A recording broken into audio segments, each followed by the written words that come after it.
èyí ló fi ọba ọ̀run kí o máa kà á, kí o máa sàmì sí i, kí o máa kọ́, kí o sì máa ṣe àṣàrò nínú rẹ̀. Tó bẹ́ẹ̀ nípa rẹ̀ kí wọ́n kó lè kọ ìrètí àìpẹ́ máa tí ó ní ìbùkún. Àfọ̀ní ìbéèrè yìí ní àmì láti jẹ́ lórí bàbá ìwé ti ìjọ Christ Christ Anglican Church gbogbo ní dásìsì yìí. Ìwọ ni ìwé náà tí a kọ síwájú ọkàn tí gbogbo ènìyàn ti mọ̀ tí wọ́n sì ń kà. Dájúdájú ìwọ ni ìwé Kristi ẹni tí ìwọ jẹ́.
I don't want to take too much time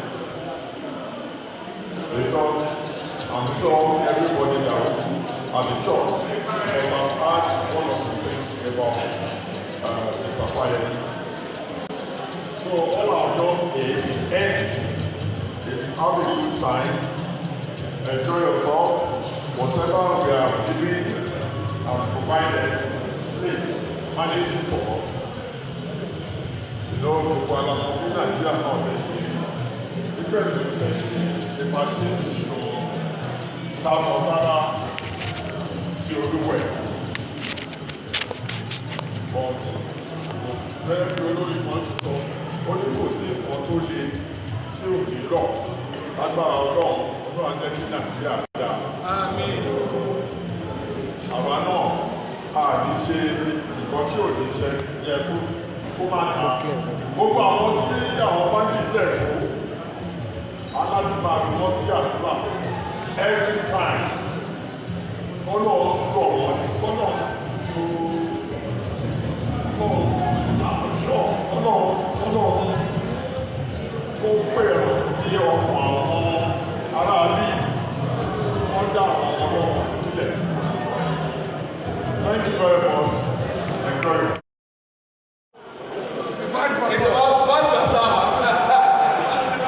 So, Chief Barrister David Olusola Fayemi, very soon as well be open.